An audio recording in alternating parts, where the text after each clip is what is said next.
누가복음 5장 27절에서 39절 말씀. 그 후에 예수께서 나가사 레위라 하는 세리가 세관에 앉아 있는 것을 보시고 나를 따르라 하시니 그가 모든 것을 버리고 일어나 따르니라. 레위가 예수를 위하여 자기 집에서 큰 잔치를 하니 세리와 다른 사람이 많이 함께 앉아 있는지라. 바리새인과 그들의 서기관들이 그 제자들을 비방하여 이르되 너희가 어찌하여 세리와 죄인과 함께 먹고 마시느냐. 예수께서 대답하여 이르시되 건강한 자에게는 의사가 쓸데없고 병든 자에게라야 쓸데있나니 내가 의인을 부르러 온 것이 아니요 죄인을 불러 회개시키러 왔노라. 그들이 예수께 말하되 요한의 제자는 자주 금식하며 기도하고 바리새인의 제자들도 또한 그리하되 당신의 제자들은 먹고 마시나이다. 예수께서 그들에게 이르시되 혼인집 손님들이 신랑과 함께 있을 때에 너희가 그 손님으로 금식하게 할 수 있느냐. 그러나 그날에 이르러 그들이 신랑을 빼앗기리니 그날에는 금식할 것이니라. 또 비유하여 이르시되 새 옷에서 한 조각을 찢어 낡은 옷에 붙이는 자가 없나니 만일 그렇게 하면 새 옷을 찢을 뿐이요 또 새 옷에서 찢은 조각이 낡은 것에 어울리지 아니하니라. 새 포도주를 낡은 가죽 부대에 넣는 자가 없나니 만일 그렇게 하면 새 포도주가 부대를 터뜨려 포도주가 쏟아지고 부대도 못 쓰게 되리라. 새 포도주는 새 부대에 넣어야 할 것이니라. 묵은 포도주를 마시고 새 것을 원하는 자가 없나니 이는 묵은 것이 좋다 함이니라. 아멘. 미국 기독교 지도자로 알려진 찰스 콜스는 기독교는 세계관이다 라는 말을 했습니다. 하나님의 말씀을 기반으로 한 기독교적 세계관을 가지고 인간의 삶과 문화를 바르게 해석할 수 있어야 한다는 의미인데요.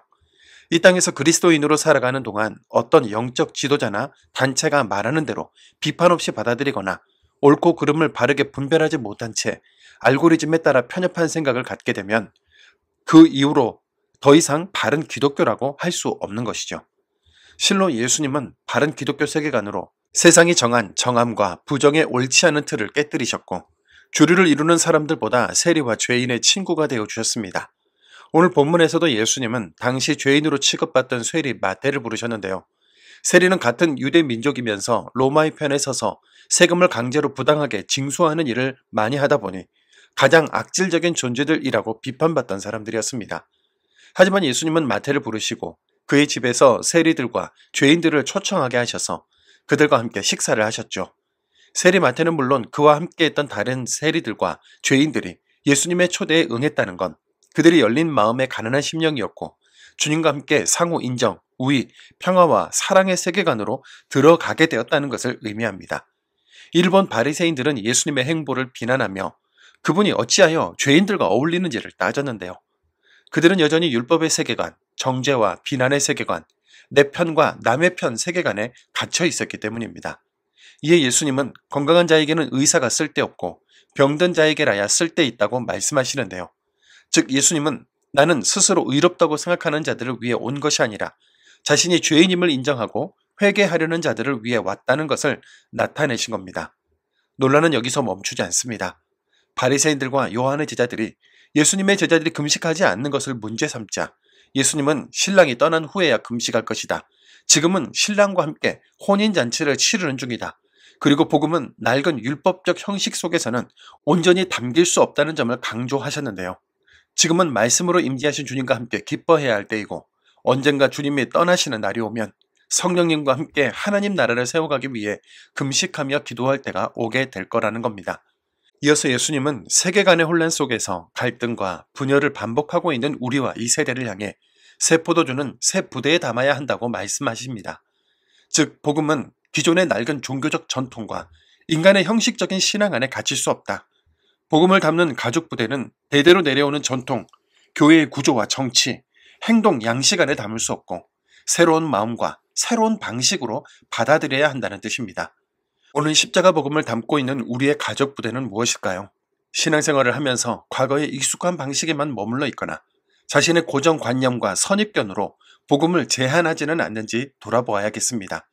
우리의 기존 사고방식, 잘못된 세계관, 편협한 신앙을 변화시키는 능력을 가지고 있는 복음을 열린 마음으로 받아들이고 날마다 새로운 가족 부대와 같은 존재가 되어야 합니다. 오늘은 나와 다른 이야기를 하는 사람들의 목소리를 들어봅시다. 그들의 논리와 주장을 열린 마음으로 들어봅시다. 그리고 무엇이 말씀 안에서 바르고 옳은 것인지 바른 세계관으로 바라봅시다. 새 포도주와 같은 복음을 새 부대에 담는 우리 모두가 되기를 소망합니다. 사랑의 주님, 우리를 죄 가운데 버려두지 않으시고 주님의 부르심을 통해 새 생명을 주심에 감사를 드립니다. 오늘 말씀을 통해 주님이 원하시는 것이 단순한 형식이나 전통이 아니라 우리의 마음이 새롭게 변화되는 것임을 깨닫게 되었습니다. 우리의 낡은 생각과 잘못된 습관을 버리고 복음의 새 포도주를 담을 수 있는 새로운 가족 부대와 같은 존재가 될 수 있도록 인도해 주옵소서. 주님의 뜻을 분별하는 지혜를 주시고 우리의 믿음이 형식적인 신앙에 머물지 않고 참된 자유와 기쁨을 누리게 해 주옵소서. 세리 마태처럼 주님의 부르심에 즉각적으로 응답하는 믿음을 허락해 주시고 우리가 주님과 동행하며 변화된 삶을 살아갈 수 있도록 도와주옵소서. 예수님의 이름으로 기도드립니다. 아멘.